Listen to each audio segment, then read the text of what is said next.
I learned just how important it is to lend yourself emotionally to every child individually. No matter how many you have, and I have to do it with five. So, but individual strengthening of that bond with every child separately is so important.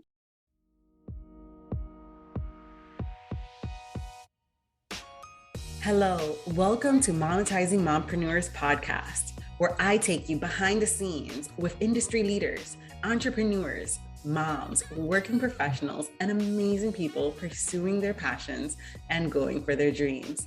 And I'm your host, Linda Mendable. So Shonda lives in my area and she's a phenomenal person. And she has a ministry, I guess, right? Like a nonprofit.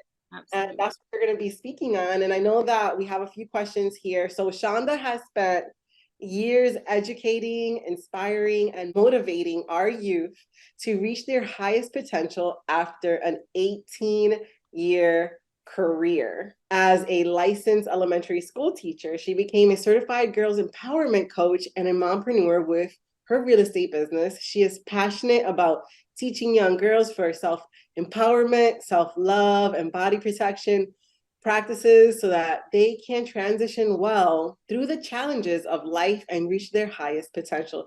She enjoys working with moms and mother figures to teach bonding techniques to strengthen their bond with their girls.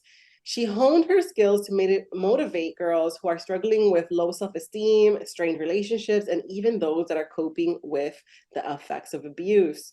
Through her fun, high-energy signature workshop series, Loving the Queen and Me, which is trademarked, by the way, she aims to transform the lives of girls and empower them with the tools of REIGN,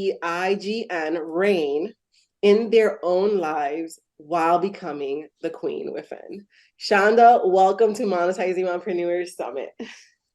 Thank you. Thank you for having me. I'm honored to be a part of it, in which we as moms get to pour into each other with our gifts and areas of expertise. I'm proud to be a part of it. So thank you for having me.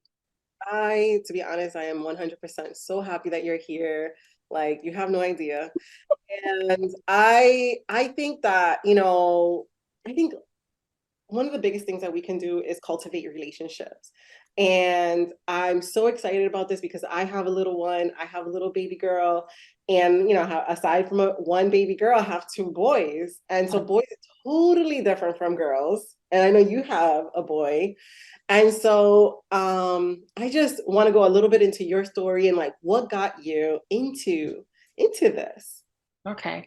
So in summary, there's four main reasons why I do the girls empowerment. So I'm gonna give you four quick things, and I'm going to talk to you more about why I think it's so important to strengthen the bond with your children. So one, I started the girls empowerment program because it's absolutely everything that I needed as a young girl, and I did not have. I did not know the power or the vision for the little queen that was inside of me. And I grew up with a lot of fractures, a very fractured soul, if I could say, due to circumstances of my childhood. And it took me to get into mid adulthood to finally heal. And I'm still going through my healing journey. But on the other side of the healing, birthed this strong passion to really want to pour into young girls. So that's one of the reasons why I do it. The other is just my own parenting woes, observing some of the things that my own girls needed, and then providing that to them, but then also wanting to provide it to other girls. So third reason, as you mentioned, I've had a quite extensive career as an elementary teacher. Fourth grade was the grade that I loved. So for about 18 years, I worked in the elementary school setting. I had the opportunity to observe countless behavior patterns and emotional needs of young girls. And I realized that there was a great need for teaching that went far beyond just the traditional academics and athletics that everybody focuses on. But there was a need to be taught something more, which I didn't get. And then lastly, I like to say I learned the difference between my profession and my purpose. So I'm paid to do my profession, but I am called to do my purpose. And I absolutely know that this is a part of my purpose. So I'm happy to be walking into that. So I'm a mompreneur of 5 children. Biologically. I see the wild, Cassie. 5 biological children. And I say that because people automatically assume that I'm a blended family. Well, I am, but my husband is the blended part. So, but all 5 of them naturally came from me. And I have what I like to call 2 generations of kids. So my older 2 are 24 and 21, and they're out of the house, living their young adult lives on their own. And then there's about a 10-year gap, and I have a 13-year-old, 11-year-old, and a 7-year-old boy. So my boys are the bookends, as I like to call them, and those 3 girls in the middle. I'm going to tell you a little bit about them. So I learned just how important it is to lend yourself emotionally to every child individually, no matter how many you have. And I have to do it with 5. So, but individual strengthening of that bond with every child separately is so important. And I'm sure that every mom who is listening or will listen can share that strong desire to have a strong bond with their child. And I know that most moms innately have that strong bond, even when our child is in our womb. But there's some things that happen as they grow up and they deal with the challenges of life that sometimes can weaken or challenge the relationship and the bond that they have with us. It could be dating, it could be middle school. We can all relate to challenges in middle school. It could be peer pressure, social media influence that our kids have. Those are some of the things that challenge the relationship that we have with them as a mom. And so I'll give you a few examples. My oldest daughter, I mentioned the blended family. So she has her own dad who lived in a different household. And growing up, she went back and forth between 2 different households, 2 different rules, 2 different expectations, 2 different personalities. As much as I wish we were on one accord, that was not our experience raising her. So by the time she was 20, we had a severe breakdown in our relationship, kind of bumping heads. We had a severe breakdown in our relationship. And so I actually had to seek professional help. And we went to a counselor for couples counseling as a mother-daughter duo to work through some of the issues and be able to communicate without hurting each other and build each other up and express love without fear. All of those things that we worked on. And I'm so grateful that we had that opportunity. And because it did kind of put us back on the trajectory path that we're supposed to be on. Now that she's a young adult, just loving her, supporting her, and her feeling comfortable to come to me about things that she's experiencing. So I'm grateful for that. My 13-year-old daughter, middle school, dealing with her own peer pressure, she started to demonstrate some very conflicting behaviors that were opposite from what I was teaching her. And I remember one morning waking up really early, like 6 o'clock on a Saturday morning. I woke her up from bed and she was wondering what in the world. I brought her down. We made a pot of tea. And I did it very in a way where she knew it was special, just the 2 of us. So we made a special pot of tea. We sat down, just the 2 of each other. And, the thing about tea, it forces you to slow down and spend quality time together. And so we were just drinking the tea at first. And I asked her, how's she feeling? Tell me something I don't know. I took the clear teapot, And I told her I wanted her to be as transparent as the teapot and just, kind of share some things that's going on in the inside. Bring me into your world and let me know what's going on in the inside. And we made a lot of analogies about, women and tea and the strength and all of that. And she started to open up to me about some very personal, significant challenges that she was dealing with internally that I would have never known had I not had the idea to actually spend that one-on-one time with her that morning. And so I let her know that I'm human too. And once I was in middle school, so we were able to connect and relate and bond. And so we made that a tradition.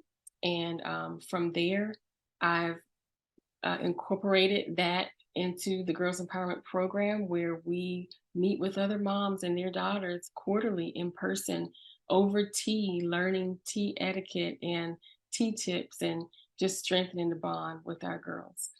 My 11-year-old daughter, she was dealing with some sad emotions, and she is a very compassionate girl. She has a big heart for people. And one day she called me while I was still working, and she was home from school with her dad. He didn't know how to deal with the situation, so he had her call me. She's crying, hiccuping, snotting, and just telling me something that happened at school where another kid embarrassed her in front of her friends. But the worst part, she said, was that a couple of her friends laughed and joined in on it. And she said to me, Mom, if I'm friends with someone and something like that happened, I wouldn't join in because I wouldn't want, my to risk ruining the relationship between my friend and I. So I, over the phone, just took some time and kind of poured into her. And I told her, hey, I want you to think about something that you can do to make yourself feel better. You've cried, and that's perfectly okay. But now I want you to think of something that makes you feel loved and, brings you peace and joy and makes you feel relaxed and makes you feel like the princess that you truly are. Right there in the house, in this moment, what's something that you can do for yourself to lift the feeling of sadness? And she said, I want to take a bath in your bathroom. So in Mama's bathroom, there's the grand soaking tub, garden tub, I like to call it. So she ran it full of water and bubbles. She went in the kitchen, made herself some fruit and dessert, fixed a drink in one of my fancy glasses. Her dad lit some candles around the tub for her. She brought in a few flowers. She even sprayed a mist of perfume in the air. So what she was doing was creating a self-love atmosphere, something that would make her emotions lift out of that sad place. Because I mean, I know I'm guilty. Sometimes we kind of nurture that sad place a little bit too long. So I'm teaching her how to lift herself out of that. And as she's sitting in the tub, I told her, when it comes to relationships that you want to keep and maintain, because it's easy to cut some people off, but there's some that you really want to keep and maintain, and you can't control other people and what they will do. So how about the one thing that you can control, which is yourself, your own actions? Lift yourself out of the feeling of sadness by doing something for yourself. Okay. And then we talked about setting boundaries for those relationships with people that you want to maintain, so that you don't give away your power, so that they're not always mistreating you, but you can still be friends with them. So that was our bonding moment. And then lastly, I'll share that this still works with boys. So my 24-year-old son, he deals with his own pressures in adulthood and in work, but we still meet every other month for a lunch date, just the two of us. And the 7-year-old, he was dealing with some academic challenges and comparing himself to other kids and not feeling so good. So we would meet at the library, just the two of us, to read and build his literacy skills, followed by ice cream, just the two of us. So there's all kind of ways to strengthen the bond between you and your children, boy or girl. They all need it. individualized attention from us as moms. It's like depositing money in the bank, doing it intentionally ahead of time, because the time is going to come where they're going to be faced with challenges that require a withdrawal. And we know that if there's no money in there when that withdrawal comes, it results in negative penalty.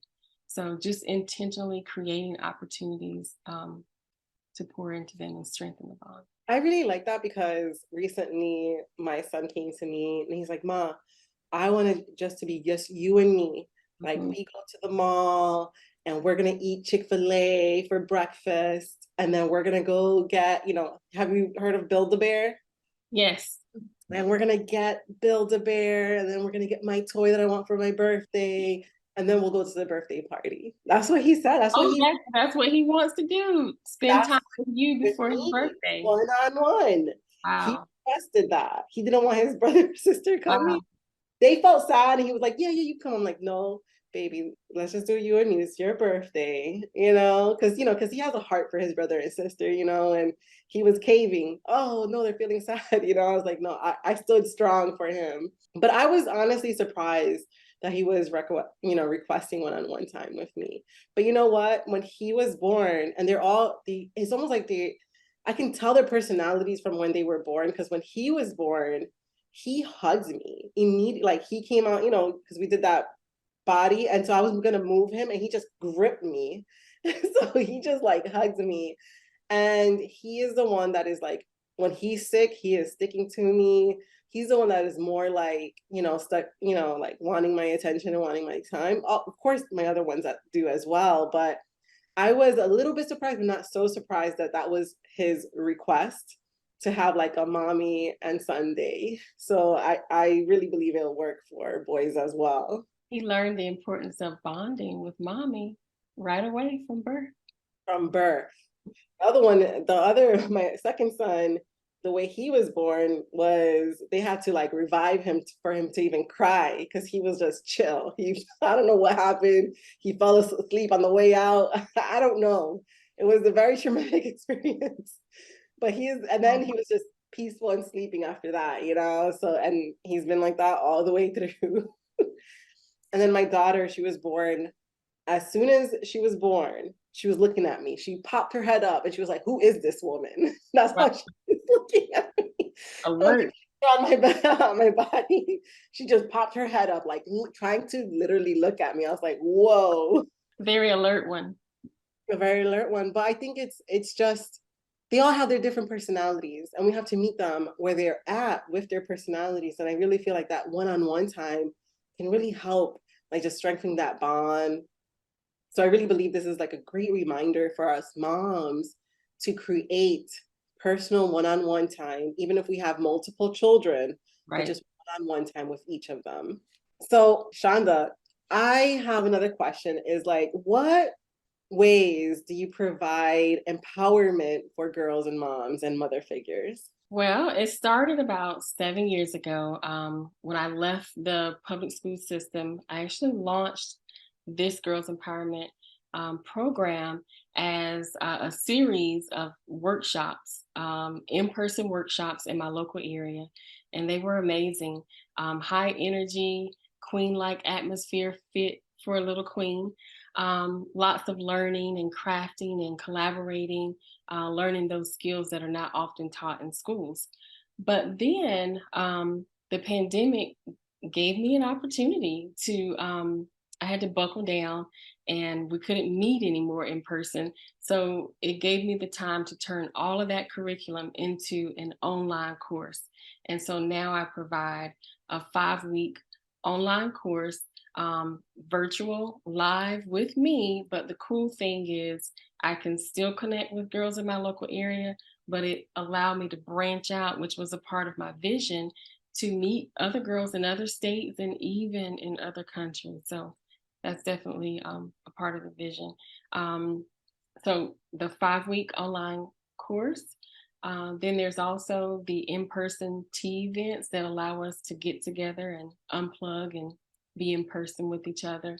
Also, the Rain Council is an online support group just for moms and mother figures who are raising young girls. And I like to include mother figures because I grew up with a stepmom, a mom, a neighbor who was a huge influence on my life, aunts, two aunts that poured into me, teachers, and I needed all of them. My grandmother raised me for a portion of my life. So I always like to include mother figures who are raising young girls. Yeah, that's great because we're always looking at our mother, our mother figures, right? Like our grandmas, our aunts, right? We're always looking at them sometimes, like seeing how they run things, seeing how they do things, seeing how they handle things, right? And and it always brings a big impression upon us in this decisions we make, right? And I heard you mention the word rain. Does that have a significant meaning within your program? Absolutely. So the word rain, each letter represents one of the classes in the 5-week series. But overall, to reign, really, I teach young girls that they can do that now, even while they're young, using their gifts and talents, thinking about the vision that they desire for themselves, and that they can reign not just because it sounds cute, but because our creator reigns. He created us in his image. And so we can reign in our lives too, even them, while they're still becoming the queen within. So the letter R stands for recognizing their royalty. And like I said, not just because it's cute to be called a little queen, but to actually know it and believe it, that we are daughters of the king. The letter E, embrace, esteem, and empower yourself. I grew up, I didn't have the encouragement, the claps. And so I kind of grew up with a void in that area. But my heart is to teach young girls that they can do that for themselves and for the other girls that are around them, that healthy, positive collaboration with other females around them.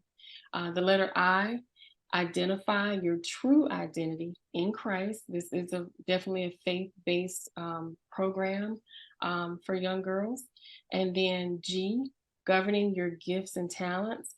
I like to help them identify their gifts and talents at an early age because it worked for me, and I'm a witness and a true believer that if you identify your gifts and talents at an early age and start using them in whatever capacity you can while you're little, that trajectory is going to place you in the path to discovering what your purpose is. Um, then the letter N, nurturing your vision.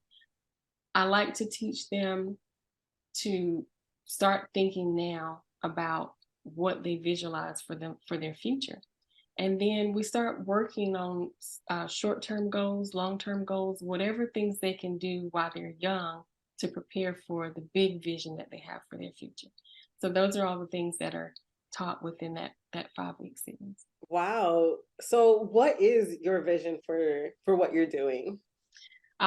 Simply to positively transform the lives of young girls in my local area and beyond. The vision is to be international, and I am having some conversations with some other countries.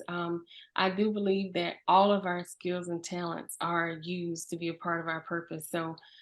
Something about me that many people don't know, Spanish was my double major in college. But then I missed the opportunity to live in a Spanish speaking country to study abroad for 6 months.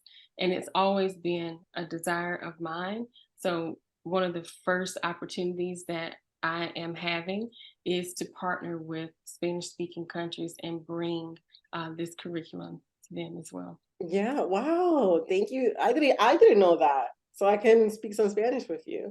Habla español un poco. I lost a great deal by not using it as much as I could have, but I have been picking it back up as well. And final question is, how can moms and mother figures reach you to get their little queens involved? Okay. The website is thequeeninme.com, and then email the queen in me, INTL, which is the abbreviation for international. That's part of the vision. The Queen in Me, INTL, at gmail.com. And then on social media, The Queen in Me Girls. Thank you, Shonda. Thank you so much for coming in here. If there was one nugget of wisdom that you can leave our audience with, what would it be? It would be nurturing. Just take the time to nurture them while they're young.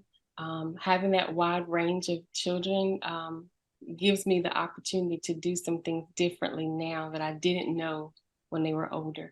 And I would say nurturing. It's another way to strengthen the bond. Be intentional about it. You will reap the reward later on as they're older. You know what? That is actually really good. I think I'm gonna start like having a monthly date with each of them. Like they know every month mom takes us out on a date somewhere, each of one of them, because sometimes you think, like, oh well, family time, that's you spending time with them or having vacation or, all these things. And you think that they know that you're there. They know that, that you're there for them, but we lose sight kind of like the importance of nurturing our littles and why to nurture them. So I really appreciate that. Like, thank you for that reminder. Thank you for having me. Thank you for this opportunity. Yeah, absolutely. Cassie, do you have anything to chime in? I was soaking it up, so I've made 2 pages of notes for everybody, but for this one, I just sat with Shonda and everything that I have 4 girls. One is a big girl, she's 22, and then the youngest is 3. And I married, he came in blended, and then we had 3 together. So, but I think just the nurturing, you mentioned just everything that your heart was for our children, to bring in that, there's that, if we're building a business and we have these ambitions and we're growing so much, but our first priority is our babies. And I remember the Lord really speaking to me on the clock. And I was watching this clock and I had deadlines and I had things to meet. And one of them got an owie and really hurt herself and just started crying. And all I could see was, we're supposed to all be in the car already.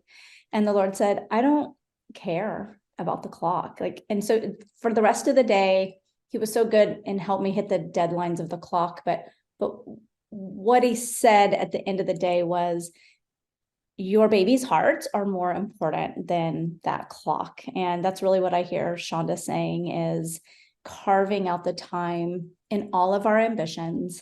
Because if the Lord gave us this dream, if he gave us everything that he gave us, then he is going to be sure to fulfill all of that.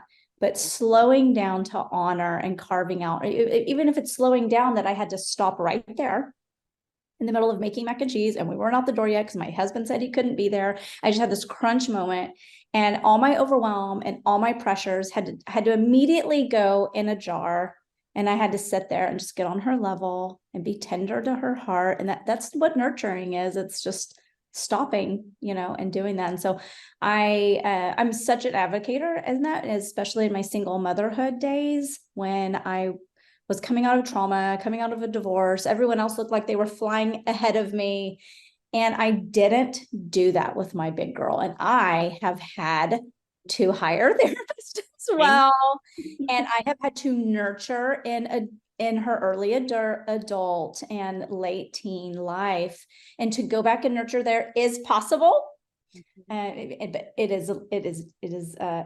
going to take some intention and purpose. So I love the nurturing of the heart. And I want to know, for all the other moms, one, you have an ebook you're giving away, helping queen moms and mother figures build up the esteem of their little queens and strengthen their powerful bond while visualizing and planning for her future. So what age range would you think? I've got the 8, almost 9. I have 4, I have 3, and then I got 23, right? So what would you say? And then also the online course. Can you tell us a little bit about that, if you don't mind? And sorry, Linda, you asked me if I had anything to say. Apparently I did.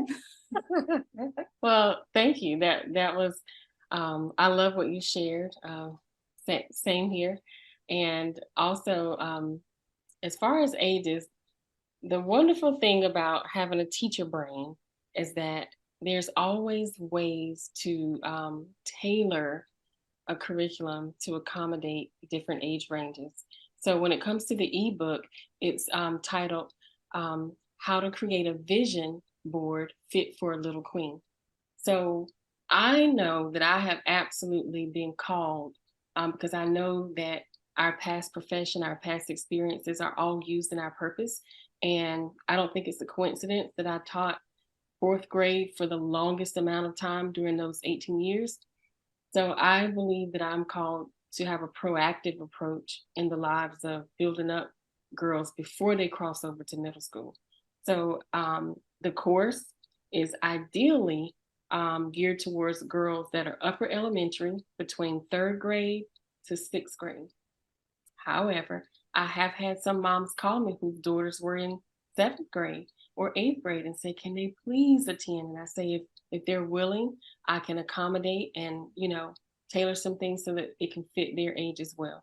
And then I've had some reach out to me for younger girls.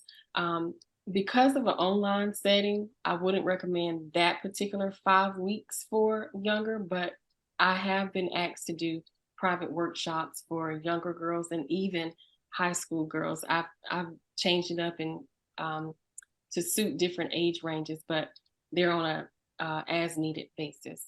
And as far as the ebook, I believe the mom or the mother figure can absolutely tailor the book. The book is for the mom. The ebook is for the mom or the mother figure, but use the information to tailor it towards the age of your child. So if it's a 4-year-old and they're not even able to read and write, their vision board is all about pictures and conversations that you have with them. But then if they're a high school age girl, then you can go a whole lot further into detail with things that they'll be doing in college and short-term and long-term goals and putting them actually on the vision board. So they can be tailored. I do have a question because, my son is in fourth grade and I'm so thankful that he wants, more connection with me and stuff like that. But when is it like too late?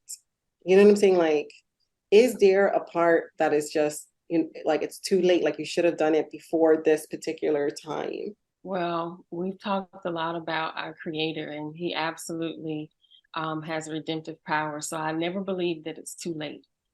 In fact, the counseling that I told you I went to with my oldest daughter, she was 20 at that point. If I looked at it from the mindset that it was too late, that mama didn't get her stuff together fast enough, or mama's mindset didn't change fast enough to nurture her and give her all the things that she needed, because I didn't get them growing up. So I didn't have the tools to give her. I could have remained in that mindset of myself being a victim, or I could go out and just try it and get the help I need. And I was grateful, and I'm still grateful. We're still working towards even greater connection. So I never believe it's too late. However, once again, I feel like I'm definitely part of my purpose is to be proactive.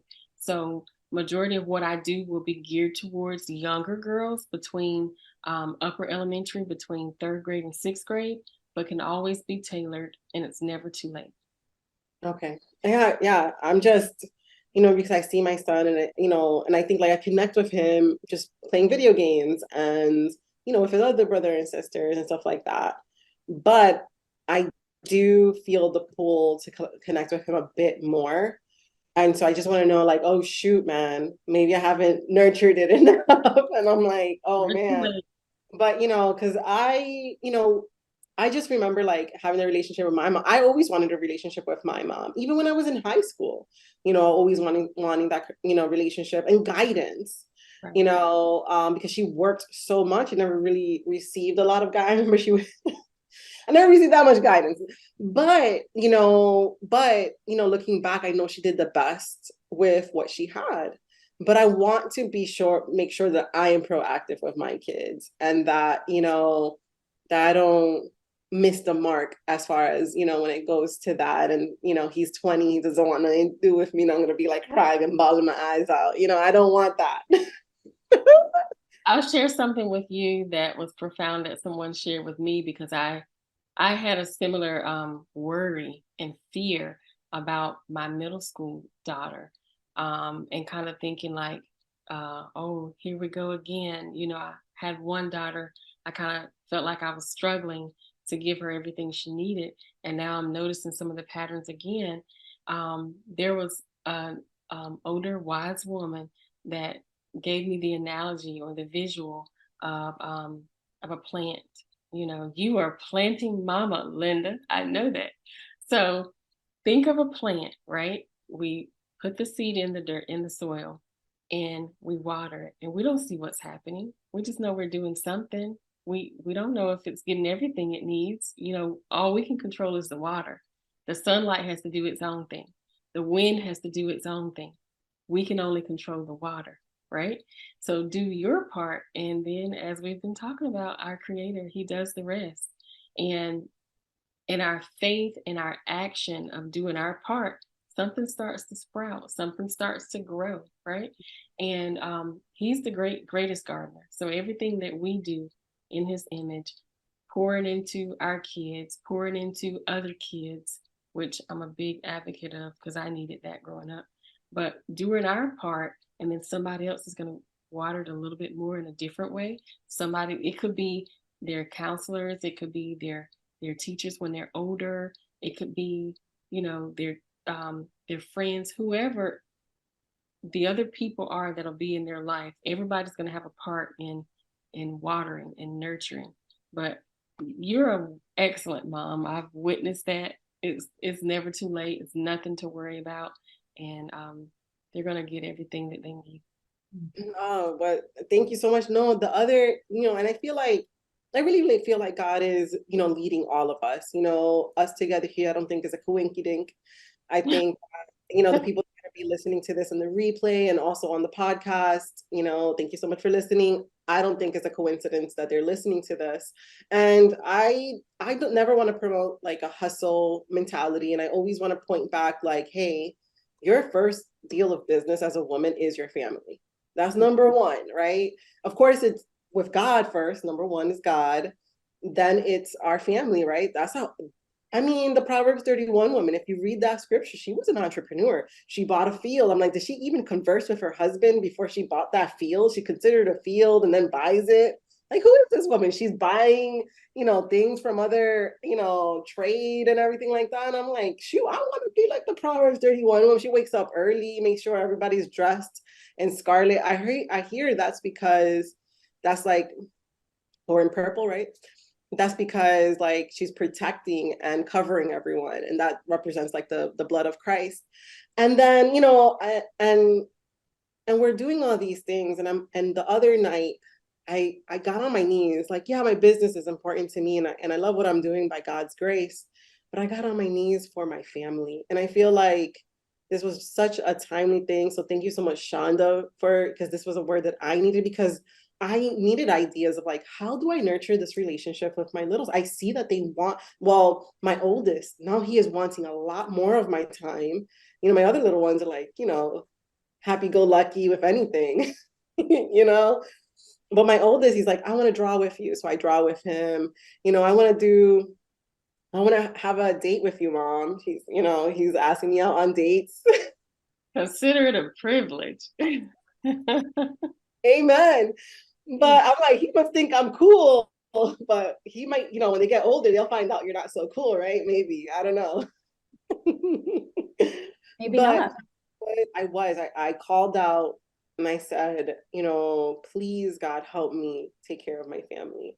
And I feel like this is an answered prayer, because let's not get so caught up with everything that, like doing this, posting and reels and marketing. Hey, let's sit back and discuss like how can we have also a successful life and family life. And I just want to thank you. I don't know why I went on that tangent. Thank you. When we started, you called it ministry, and it's weird because when I started, I absolutely did not know that that's what it was. It hadn't dawned on me yet. I knew it was a part of my purpose. I knew that it was absolutely something that was birthed in me from my own trauma, so to speak. And so it took years of every time I would, launch something, or every time I would start back, and I would deal with the nerves. I would deal with the fear of speaking in front of people. I would deal with different types of challenges facing my family. And I started to question, why does this always happen as soon as I get started? And I realized it absolutely is ministry work and expected. So I'm grateful for the work and the opportunity to share it with you all. Oh, absolutely. Like, it's much needed. It's much appreciated. You blessed me, especially like, during this season, there's this time. So when people are catching this, this is a word for you. And I wanna read this that I shared on my Facebook page. And we can get caught up, right? We can get so busy. And it's by someone posted it, by Lisa Harris posted it, but it was written by Heather F. I don't know who that is, but I want to read it to you all because I feel like it was so timely and it was so good. And it starts like this. This hit me hard. Have you ever noticed how in the scriptures, men are always going up into the mountains to commune with the Lord? Yet in scriptures, we hardly ever hear of women going to the mountains, but we know why, right? Because the women were too busy keeping life going. They couldn't abandon babies, meals, homes, fires, gardens, and 1,000 responsibilities to make the climb into the mountains. I was talking to a friend the other day saying that as a modern woman, I feel like I'm never free enough from my responsibilities, never in a quiet enough space I want with God. Her response floored me. That is why God comes to women. Men have to climb the mountain to meet God, but God comes to women wherever they are. I've been pondering on her words for weeks and have searched my scriptures to see that what she said is true. God does indeed come to women where they are when they are doing their ordinary, everyday work. He meets them at the wells, where they draw water for their families, in their homes, in their kitchens, in their gardens. He comes to them as they sit beside sick beds, as they give birth, care for the elderly, and perform necessary mourning and burial rites. Even at the tomb, Mary was the first to witness Christ's resurrection. She was there because she was doing the womanly chore of properly preparing Christ's body for burial. In these seemingly mundane and ordinary tasks, these women of the scriptures found themselves face to face with divinity. So if, like me, you ever start to bemoan the fact that you don't have as much time to spend in the mountains with God as you would like, remember, God comes to women. He knows where we are and the burdens we carry. He sees us, and if we open our eyes and our hearts, we will see him, even in the most ordinary places and in the most ordinary things. He lives, and he's using a time such as this to speak to women around the world. Wow. I think that was even fitting for this platform. Wow. I know, and it got me because, like I said, I woke up in the middle of the night on my knees, not praying for my business or praying for, financial stability, like all these things that we can pray for, right? Like more reach, more this, more. I got down on my knees and I was praying over my family. Because you know what? Without my family, what is everything? What is all this gain? What is it for? What is all the gain for? And so, because what the real rewards and the real gems are people, are us, right? So, when we're, on our way to meet the creator, what types of crowns will we have on our heads, right? We're going to reign in royalty. What type of mansion will we have? I don't know. Is it going to be in a dusty little corner? I don't know. So, I mean, I think people are the biggest investments. And what we're raising little peoples. We're raising little peoples. Ministry starts at home. Starts at home. Well, I guess I'm going to close out with that. And why don't either Cassie or Shonda lead us in a closing out prayer. Shonda, I'm gonna let you do that. Okay, all right. Thank you. I just think that would be so sweet with your ministry already and covering women and mamas. I think that would be wonderful for you to do. I feel honored. Dear Heavenly Father, we thank you first and foremost for just who you are, all that you are in our lives. Thank you for being our Father for those of us who don't have one on earth. Thank you for being our provider, our healer, our protector, our safe place, our fortress. You're so many things, and we can't thank you enough. God, I thank you for Linda and this amazing platform and just everything that you've put in her heart to want to reach women and help women who are moms.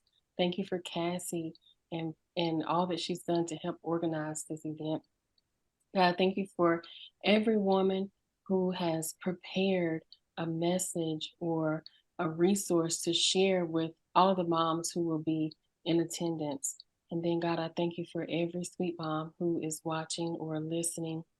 And God, I just pray that wherever they are, that you will meet them there. We all can look very polished on camera, but God, some of the women may not feel like they are worthy or valuable in their current circumstances. But God, you meet us all where we are. And God, I just thank you for life. I thank you for purpose work. I thank you for passion work. I thank you for the young girls and the children that you've given us to pour into. And God, we just give you honor and glory, and may we remain connected with you so that we can continue to nurture because you loved us first. And God, keep us, keep your face turned toward us, and may we continue to receive your favor. God, we give you all honor and glory. In Jesus' name, amen.